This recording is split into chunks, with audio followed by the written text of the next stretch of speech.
Hi Moshe, how are you? I'm good. Thank you for agreeing to do this interview. You're welcome. So, what's it like to be an accountant? For me, being an accountant is just an opportunity to serve people. A lot of people who don't normally share their finances with anybody else will share with me and attempt to get a handle on things, whether it's tax or accounting. So I really feel honored to be in this profession. Who are we? Are we just stuffy offices and green eye shades, or are we? Do we fit that stereotype, or are we? What kind of people are we? Well, I think that the ultimate accountant is somebody, as I mentioned, somebody who wants to serve their clients. And if you're in a firm, serve the firm and the well-being of the firm. But it's not just accomplishing tasks and making money. It's not about that. It's about really the people that you serve and companies, which are a group of people that you're serving as well. So we have a great opportunity to make a difference in the world, for sure, in the country. Yeah, really, businesses can't run without accountants. So. Right. Everybody needs accountants, whether they realize it or not. Anytime you invest in the stock market, you're basing it on the words of the auditors and the accountants who are supporting the business of the firm. So everyone needs accountants. Could you tell us a little bit about what a typical day looks like for you? A typical day revolves around, for me, serving my clients. I'll do work, and I will crunch numbers, but my focus is on how clients are looking at the picture of what the client's business is or the personal financial situation, and having that in my mind's eye as I prepare and do the work.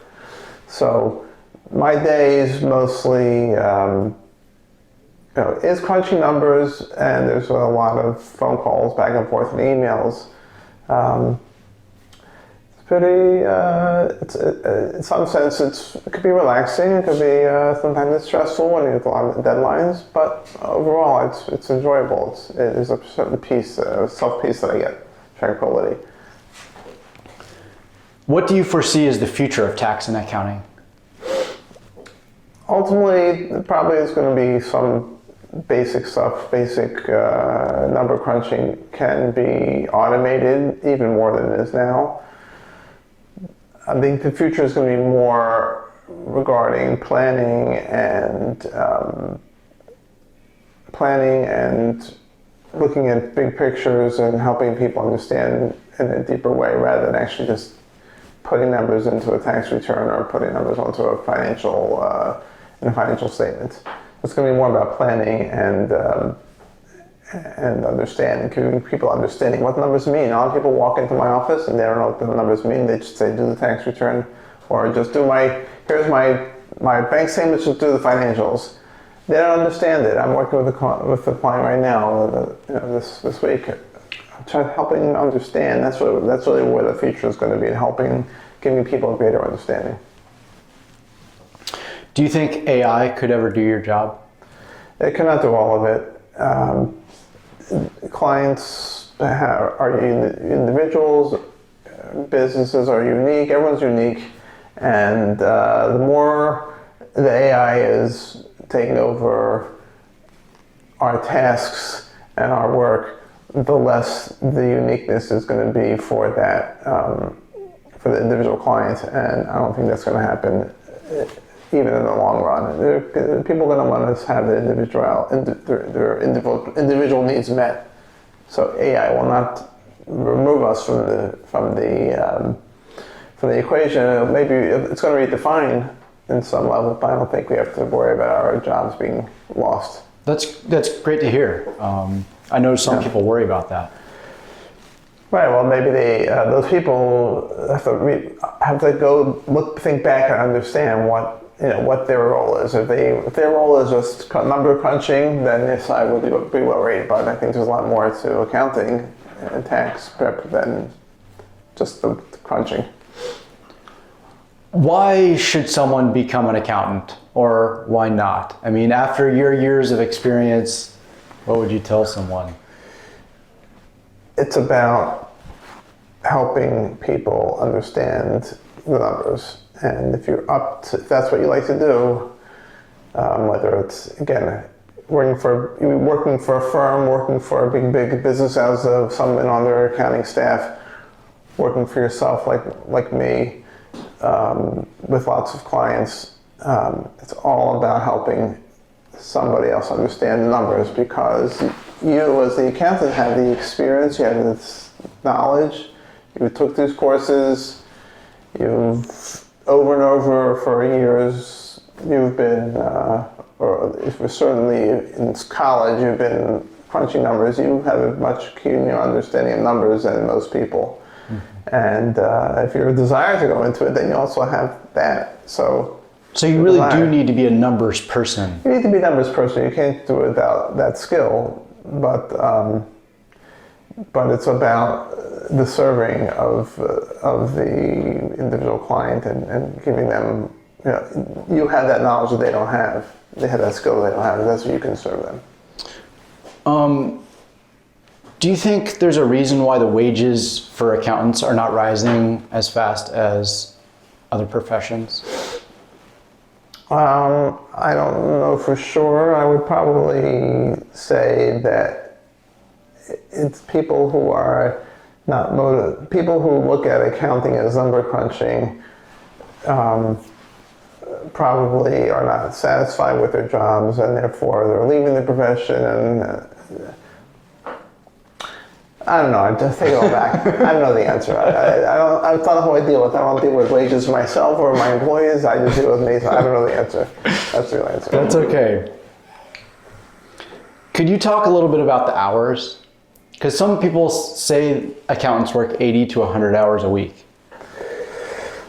So I'm sure there are accountants who do that. The hours are what.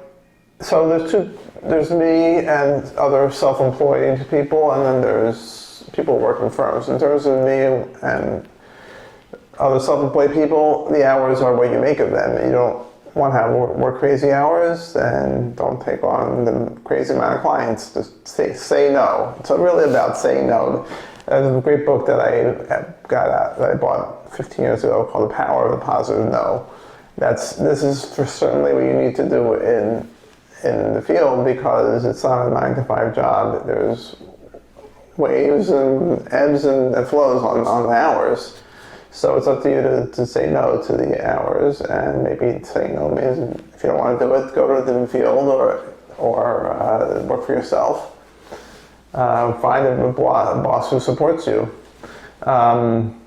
So the hours are, I think, even working for a firm, it's be clear with yourself how many hours you want to invest, and find that job that is going to give you align with your needs. But yes, you can work more hours or less hours. I think you can be successful even working less hours. Is there anything you don't like about this job? Maybe tax season? What I don't like about this job is the people's clients or other colleagues thinking that it's all about saving taxes, making money instead of getting it right. And I bristle when I hear clients come, "Oh, I heard you saved my friend a lot of money on his tax return."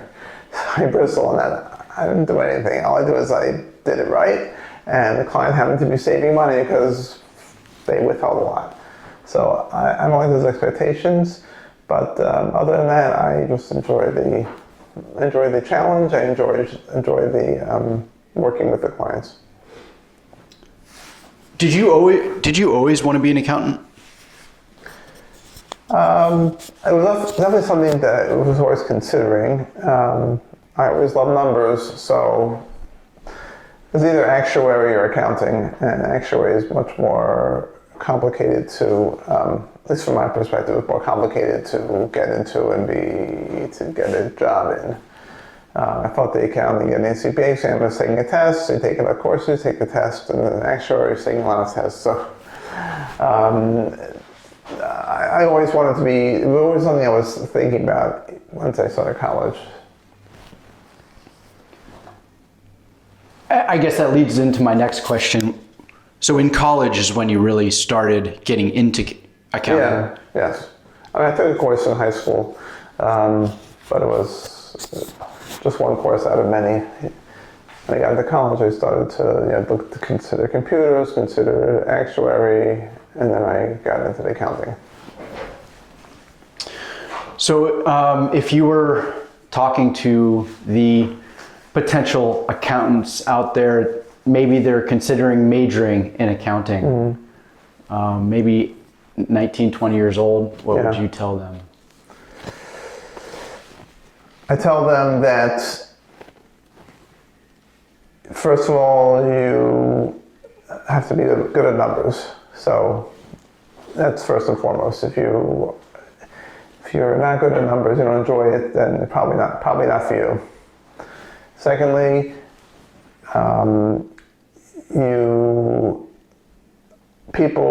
a lot of people are scared of numbers or misunderstand numbers. And if you really understand numbers and understand how the numbers relate with each other, and how people can manipulate numbers and understand that that's wrong, all that, then you can really be successful in whatever field you're going to go into, whether it's tax, auditing, accounting, being a CFO somewhere. That's really where you can really be successful if you have a good understanding of the numbers. So think it through about, I would tell this person, think through about what your skills are and what your joy is, and if it is numbers and you really can go deep, it's not just you can hit the numbers on a calculator or a computer screen, but you really enjoy how the numbers work, then I think that you'll really be successful. Why would somebody who's got to do their taxes go to a CPA as opposed to buying TurboTax or H&R Block or some other software? Right. Well, I think they would come to a CPA when they're starting to get a little bit more complicated, because numbers and dollars in the case of tax filing, it's not just numbers, it's dollars here. So if you're concerned and want to understand where your dollars are coming from and where they're going to, and it's not as simple as just going to work, getting a paycheck every other week, and then filing a tax return, then you probably want to speak to somebody who's got the CPA after their name, or an accountant at least, that can help you understand the numbers. So that's what I would say. Even TurboTax is more for just punching numbers in and hoping for the best. If you want someone to really sit with you and explain to you, I think then you would want to get somebody who is trained and a live person you can talk to. Get a lot of benefit. Yes, it costs money, but there's a lot of benefit there. How heavily do you rely on Microsoft Excel? I have other software that does most of the work for me, but I do a lot of Excel work. You need to have almost every tax return needs to have supporting calculations, which Excel is very good at. If you need to figure out what rental property, when you figure out some of the expenses, you put it on an Excel spreadsheet, or other calculations. So I use a lot of Excel, but I don't use advanced Excel. I probably have average, above average experience, not the expert. I'm not like an actuary who's probably crunching this Excel all the time in the advanced levels, but I'm pretty good at it. So it's beneficial. I don't think it's a requirement to have a great Excel skills, but at least basic would be important. Finally, Moshe, the most important question: what is your favorite baseball team? Actually, when I was growing up, I'm from Philadelphia, so I grew up in the 70s. So the Phillies were the team, and they actually were winning their division, and they won the championship in 1980, and a lot of good players. But I'm not so much of baseball anymore. Football is my sport. Ravens fan? No, I'm from Philadelphia, so Eagles. Oh, perfect. Okay. So they're doing well. Thank you so much. I appreciate it. You're welcome. Thanks for the time. Moshe was just a great guy. He was kind, knowledgeable, and a helpful person. I'm really grateful for his time today. Hopefully, this interview, as well as the ones to follow, will inform your decision to pursue or not pursue accounting as a career. Thank you for watching, and please like and subscribe, and I'll see you in the next video.